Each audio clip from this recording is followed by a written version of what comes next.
Ubisoft announced a big so-called reset this week that includes big changes. I got all the info. We finally got new Fable gameplay and info during the developer direct. I will go over everything that was revealed during that show, also in regards to the other games. We got a big rumor regarding the next Star Wars Jedi title, and way more gaming news to go over. So good that you're joining the weekly news roundup, and let's go. Yes, let's unpack the Ubisoft news first and give you the most recent updates. You've likely heard that they cancelled 6 games this week, including the Prince of Persia: The Sands of Time remake. The other games were still unannounced. One was a mobile game with Ubisoft sources telling Tom Henderson that it was a city builder. One was a game in a known franchise, and the other remaining 3 were new IPs. But yes, the Prince of Persia remake was of course the big one here. We still only had the 2020 trailer, but the project should have looked very different after being delayed from its original 2021 release. In a Twitter post, Ubisoft noted that while the project had real potential, we weren't able to reach the level of quality you deserve, and continuing would have required more time and investment that we could responsibly commit. Which is crazy considering that they spent 5 years after that original reveal and still could not make it work. QA testers also told Tom Henderson that what they played wasn't great, so it seems like it was for the best that they did not release it in the early 2026 window as they originally planned. Still sad that we will now never see it, of course. Now, they also said that the cancellation does not mean that they're stepping away from the franchise, but I really don't think we will see another Prince of Persia game anytime soon. Next to cancellations, Ubisoft also delayed 7 unannounced games, including the one that was planned for before April 2026. Yes, this was the Assassin's Creed Black Flag remake. This week we first learned that the internal release date was March 19th, but now it has been delayed by up to a year, meaning that it will release sometime before April 2027. I still think it will land in 2026 as Ubisoft's biggest title for the year, but more likely towards the end, a few weeks before GTA 6 probably, which of course releases on November 19th. Now that period was previously rumored for Assassin's Creed Hexay, so this likely means that that game is now coming at the end of 2027, around the 20th anniversary of the franchise. Ubisoft is saying that they will now report a loss of $1 billion in their current financial year from April 2025 to March 2026 due to the recent cancellations and delays. They first expected to break even. And also financial year 27 from April 2026 to March 2027 will not be great financially. But starting April 2027, they expect to return to profitability, which basically means that after that period, we can expect the big titles like Far Cry 7, the next Ghost Recon, and Assassin's Creed Hexay. The Splinter Cell remake is also still in development, but currently slated for 2028, according to Tom Henderson. Also wild, like I don't see how that game can turn a profit after 70 years of development. Beyond Good and Evil 2 is also still alive, with the budget reportedly being around 750 million euros right now. Again, I don't see how they can make that money back. But this title is said to be more like Starfield now, with QA testers speaking to Tom Henderson being positive about it, so there's at least that. But I really think that unless you're working inside Ubisoft on a major franchise like Far Cry, Assassin's Creed or Rainbow Six Siege, your future there is very uncertain.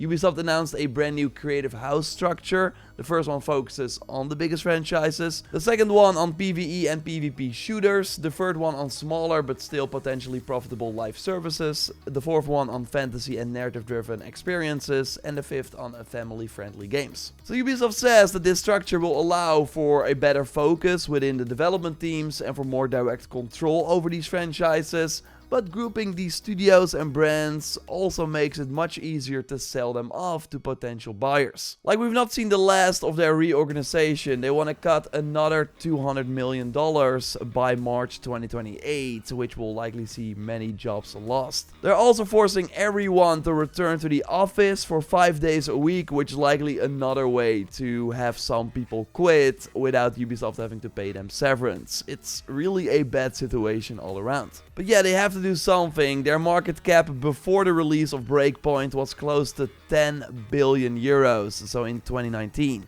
it's since fallen by 95% to just 500 million euros. Which is of course crazy, but I would argue that even with this big reset, the core issues remain. The fact is that Ubisoft as a company is just way too large right now. There are too many people working there for the amount of stuff they put out that actually makes them money.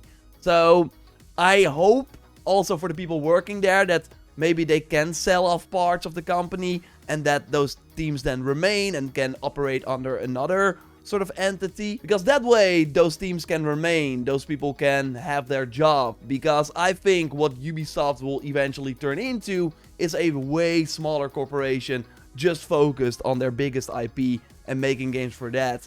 And I think that's also the only successful way forward for them.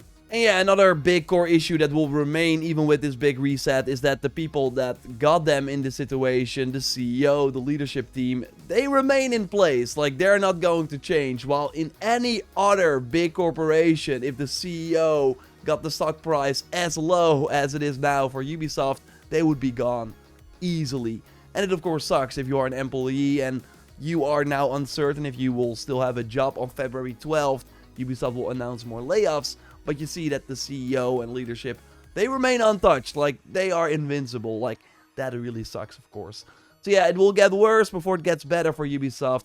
I will, of course, keep you posted here. If you are at Ubisoft, I really wish you the best. Now, let's look at other gaming news. A like, of course, on the video would really help me out. And subscribe, because we post one of these big gaming news roundup videos every Sunday. Oh, and by the way, if you want to hear more about it, like I did a deep dive on this subject when it happened on my React channel, you can check out that video by clicking the link in the video description. Now, time for quick shots, news stories I'll go over quickly. Before we look at the Xbox Developer Direct, I first want to highlight two other stories for games that are high on my most anticipated games list. Crimson Desert has gone gold. This is the full team in Korea working on the game. Easily around 300 developers or so in this picture, who likely worked on it for many years. So yes, this means that the game will indeed come out on March 19th, which is amazing news, especially since other major releases I was interested in, like 007, Seros and the Black Flag Remake, now have all been delayed out of March. I'm expecting big new info soon and will of course cover that here on the channel, so stay tuned. Another game I'm very curious about is Control Resonant, with new market research now expecting the title at the end of Q2 2026 already, so late June or July, which is pretty ambitious as I thought the 2026 date announced at the Game Awards was already a surprise. We will have to wait and see if that turns out to be correct. They are also still working on the Max Payne remakes with Rockstar, which we might see revealed this year. Now let me know if you're looking forward to these Remedy titles in the comments. As for the new titles shown at the Xbox Developer Direct, I was really impressed by Beast of Reincarnation from the Pokemon developers Game Freak. I thought the world, story and exploration looked okay, but then they revealed the combat and that looked surprisingly great. You can tell that it will feel really great to slash these monsters called Nushi, as well as the golems that represent more humanoid enemies. There's ranged combat, stealth, and you can command your dog in a more turn-based style of combat. There's also quite a bit of customization. I'm definitely putting this on my radar now. It's coming summer 2026 to Xbox, including Game Pass Ultimate, PC, PS5 and Steam. Forza Horizon 6 confirmed the leaked release date of May 19th. It looks stunning, of course. It's the biggest open world yet, set in Japan. You can collect 550 cars. There are new multiplayer features, like building things in the world together directly from your current location.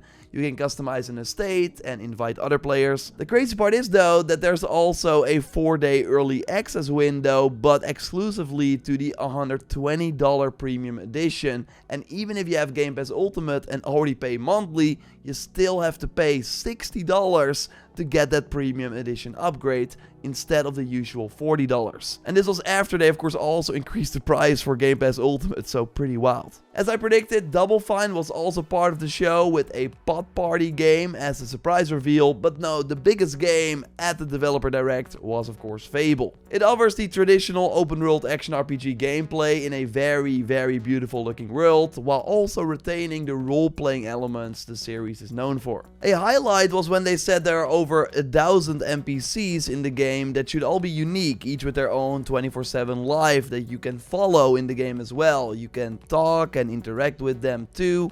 Some pretty ambitious stuff. You can also buy houses, start a family, and your choices should really matter. Right now though, it's kind of hard to see to what degree, as they mainly showed NPCs reacting positively or negatively to you on the street and noted how killing a giant would affect house prices, likely in a negative way. So yeah, still some question marks in regards to that. Now, combat is an important part for me in games like this, and so far I'm not really convinced that it will feel great. Some attacks don't seem to have the necessary impact or do much damage at all, and there are some weird animations where realistic movement is basically skipped. The ranged weapons and attacks do look more fun though. Also, the frame rate in some places was still kinda rough, and I think this was at 30 FPS already. Now, they say the game is coming out in autumn 2026, so basically September or October, just before GTA. But I've said it before, like, even after watching this presentation, I could see them push it to like early 2027. Hope I'm wrong, but yeah, I still think the game has a ton of potential. I hope they deliver. Let me know your hype level in the comments, and I'll of course keep you posted here. In the rumor roundup, we have an interesting one. Every week I look at the biggest leaks and rumors and rate them with stars. 3 being I believe it, and 1 being let's take this with a huge grain of salt. This week's rumor is that we could see Star Wars Jedi 3 this year already, like revealed and released, which would not be really strange if you think about it. So Star Wars Jedi Fallen Order launched in November 2019, and 3 years and 5 months later we got Star Wars Jedi Survivor in April 2023. Yes, it's almost 3 years ago, which is kinda crazy. Now, 3 years and 5 months after that would put the third game around September 2026, and the development cycle for Survivor happened during COVID, which of course slowed many things down. Now, I do want them to take their time and hopefully release this third game in a much better technical state than the previous 2 titles, so fingers crossed for that. But I also think that it's in EA's best financial interest to not go for a much longer development cycle than the second game. So again, I can see this happen. I give 2 stars. This rumor comes from Tim Geddes on the Kinda Funny Gamescast, where he speculated the game would be revealed in May and launch in September of this year. So this first seemed like a prediction, but then he said this. I've heard some things. Oh!